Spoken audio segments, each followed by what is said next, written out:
Um ótimo dia a todos os estudantes, pesquisadores, conhecedores das escrituras e também um forte abraço àqueles que passam pela primeira vez no canal.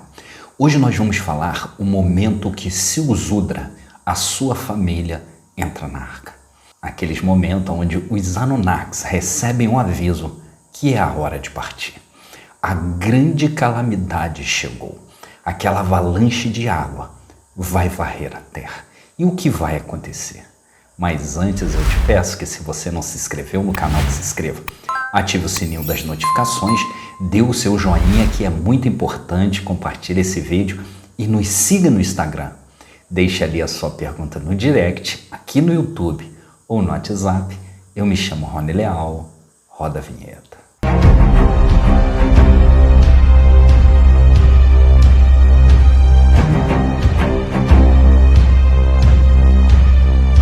Diz a história que Silzudra era um homem muito querido. Aonde ele chegava, quando ele abria sua boca, todos os rodeavam porque sabia que dele saía conhecimento. Um homem inteligente, colocado como sacerdote entre os Elohims e o povo. E agora Silzudra, junto à população, precisa construir a sua embarcação. Ele precisa colocar em prática aquilo que está naquela tabuleta. E diante de todas as ajudas, ele que não podia falar diretamente o que ia acontecer, e foi nessa reunião que alertou a todos sobre a sua partida, mas que precisaria de muita ajuda para a construção da sua grande embarcação. E assim diz as tábuas sumerianas. Ainda não se tinha ido amanhã, quando a gente se reuniu ao redor de Silzudra. Animaram-se entre si para construir com rapidez a sua embarcação. Os maiores transportavam tábuas de madeira da embarcação. Os pequenos levavam betume dos pântanos. Enquanto os madeireiros cravavam as tábuas, Silzudra fundia o betume em um caldeirão. E diante desta grande elaboração, enquanto os maiores traziam as madeiras, as tábuas mais pesadas, e não eram qualquer tábua, era a tábua que servia para a navegação, os outros iam buscar o betume no pântano.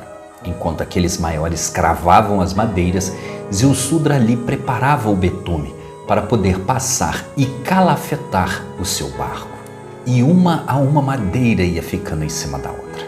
Linha por linha vinha Silzudra passando o betume por dentro e por fora. Ele estava no confere, não poderia haver ali dentro nenhuma fresta de luz que se visse pelo lado de fora. Tudo estava sendo colocado e a alegria do povo, porque estavam ajudando um grande sacerdote. E diz as tábuas sumerianas que o povo estava feliz. Eles traziam comida, eles traziam águas, e as tábuas vão mais além. Elas dizem que o povo trazia do seu próprio sustento para dar a Silzudra. Só que uma mistura de alegria e de sofrimento parava sobre Silzudra. O que para ele era a salvação, para aquele povo ia ser a morte. Quando a calamidade chegasse, tudo aquilo que o povo tinha feito para ele como ajuda e salvação, o povo não imaginava que para eles seria a destruição. Ajudaram a colocar os quadrúpedes dentro daquela grande embarcação. Os pássaros entraram por si próprios. Enquanto isso, o vento cada vez mais, ele trazia aquela brisa fria, o frio da morte. Silzudra sabia que a morte estava se aproximando, mas não podia alertar o povo. E diz as tábuas sumerianas que no 5º dia termina-se a grande embarcação. Silzudra olha para sua família e faz entrar na arca. E também a família constituída dos seus filhos tem que estar dentro dela. Os registros cuneiformes, eles nos contam o lamento de um homem bom, daquele que não podia contar para o povo o que iria acontecer, mas que em palavras entre linhas, escondidas da realidade, ele tentava mostrar ao povo. E assim diz as tábuas sumerianas: que suba a bordo também qualquer que deseja ir à morada do Senhor Enki. Assim se pronunciou Silzudra ante as pessoas reunidas. Provendo abundância de Enlil, só alguns dos artesãos escutaram a chamada. E quando Silzudra abre a sua boca, e começa a dizer ao povo: subam à grande arca, subam à grande embarcação, vamos à casa do Senhor Enki. O povo se divide. Eles esperavam uma abundância vinda da parte de Enlil, mas alguns artesãos, eles deram ouvido às palavras de Silzodra. E neste quinto dia, além da família de Silzodra, também entra na grande embarcação aqueles que a ele deram ouvido. Ao amanhecer do sexto dia, chega um grande homem, grande na estatura e também grande no conhecimento. Seu nome era Ninagal, senhor das grandes águas, era a sua exclusividade.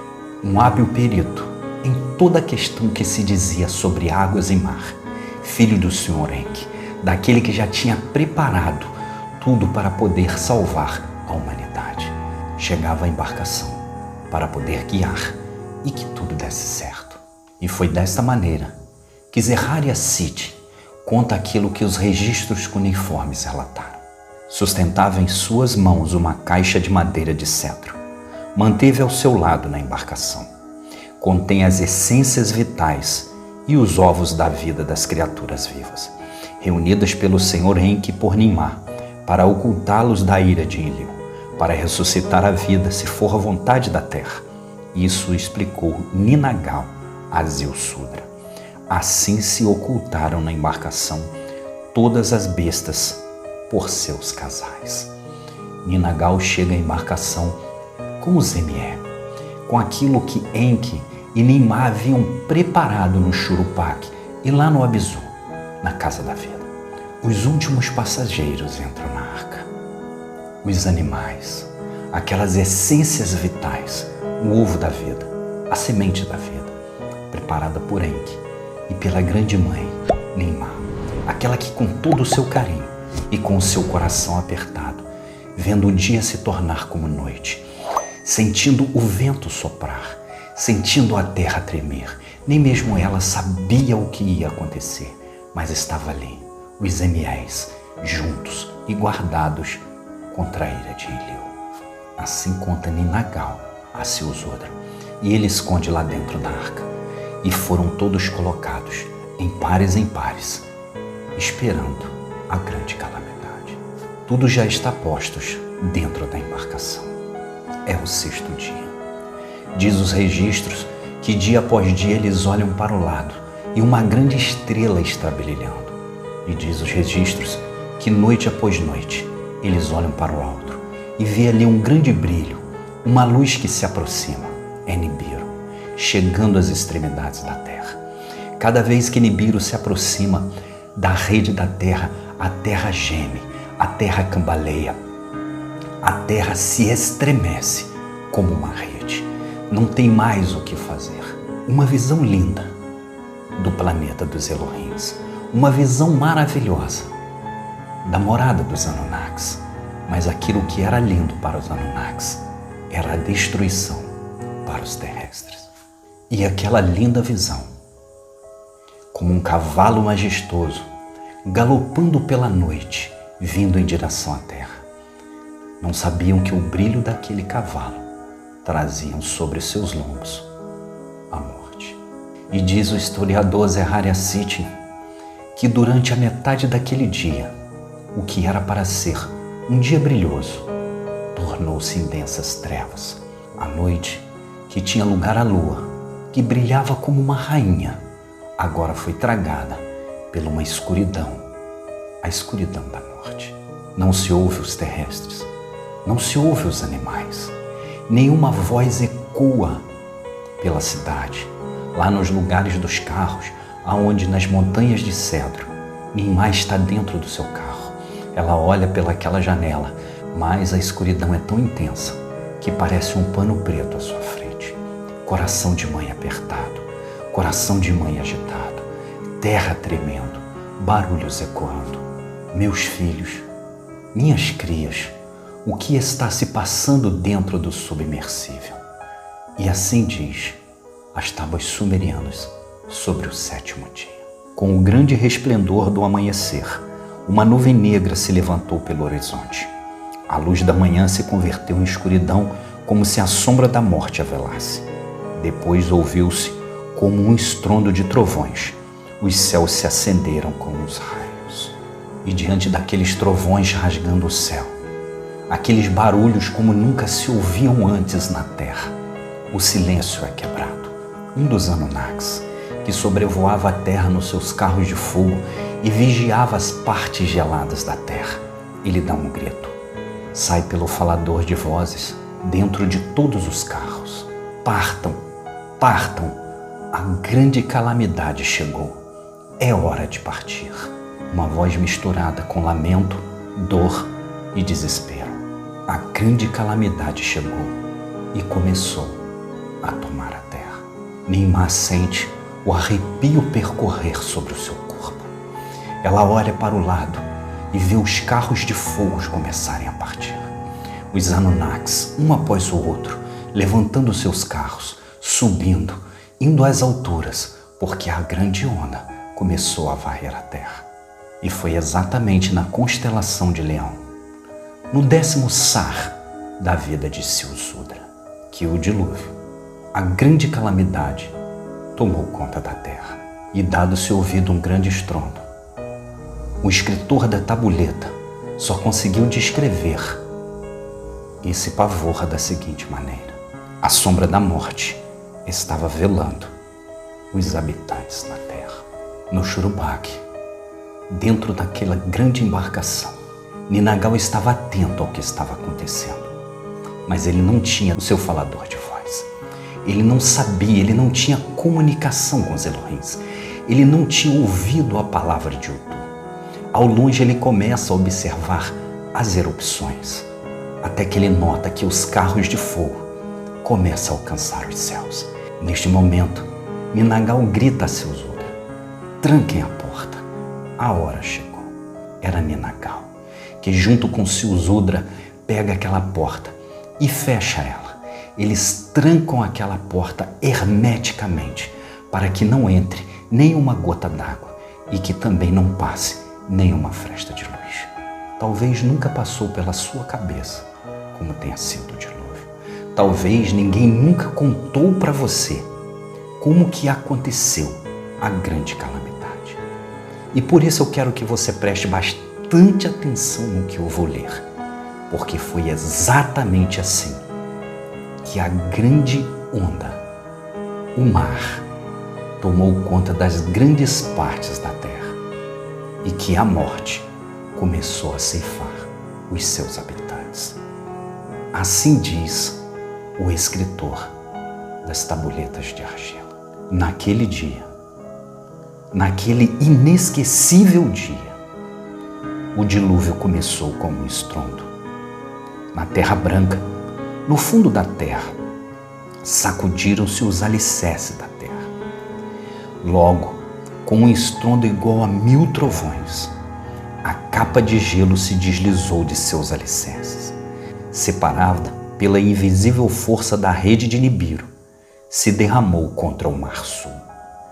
Uma capa de gelo golpeou contra outra capa de gelo. A superfície da terra branca se via abaixo, como a quebra de um ovo. De repente, se levantou uma grande onda. A muralha de água chegava até mesmo ao céu. Uma tormenta de uma ferocidade nunca vista ficou a bramar no fundo da terra. A muralha de água impulsionava seus ventos. A onda se desdobrou para o norte. A muralha de águas se encaminhava para o norte, alcançou as terras do Abzu. Dali viajou até as terras habitadas, chegou ao Edim. Quando a muralha de água chegou ao Shuruppak, a onda soltou de suas amarras a embarcação de Silsudra, sacudindo-a, tragando a embarcação como um abismo de água. Zeharia-Sitchin deve ter se arrepiado em sua mesa quando ele escreveu as seguintes palavras das tabuletas. Naquele dia, o dilúvio começou com um grande estrondo. Naquele dia, o dilúvio começou com um grande estrondo. Gritos, dor, mãe procurando os filhos, poços procurando esposas, mas somente a escuridão estava, num vale de sombra e de morte. Diz as tábuas sumerianas que antes que a noite chegasse, a grande onda já tinha alcançado as montanhas. O que antes era um vale de frutas e de vida animal, agora se transformou em um vale de escuridão, dor, gritos e morte. Em um dos carros de fogo, circundando a terra, está aquela grande mulher que dedicou a sua vida inteira pelos terrestres e para ter vida. Uma mulher de sentimento e de coração puro. Era Neimá. E com o coração partido, ela olhava dos céus e via pouco a pouco as terras sumirem e aquela grande bola se transformar em uma bola de água. Assim diz as tábuas sumerianas. Neimá ficou a gritar como uma mulher de parto. As águas cobrem a meus criados como libélulas afogadas em um lago. A onda cobriu e levou toda a vida. Assim chorava e gemia Neimá. Inanna, que estava com ela, também chorava e se lamentava. Tudo ali abaixo, tudo o que vivia, converteu-se em barro. Assim choravam Neimá e Inanna. Diz as tábuas sumerianas que Neimá grita como uma mulher que está na hora de dar à luz. Neimá geme de dor e pronunciam as palavras que as suas crias estão sendo tragadas pelas águas, como uma libélula a se afogar no lago. Neimá não consegue se manter em pé. Ela não aceita mais, porque aonde havia vida é só um encharco de lama. Inanna, indo até Neimá para poder consolá-la, vê que a dor está tão grande sobre a vida dela que começa também a chorar em desespero. As duas se abraçam e as lágrimas percorrem por todo o seu rosto. E são essas as palavras que Neimá, com os olhos cheios de lágrimas, olha dos céus para a terra e diz: tudo ali abaixo, tudo o que vivia, se transformou em barro. Neimá, aquela que tem um coração puro.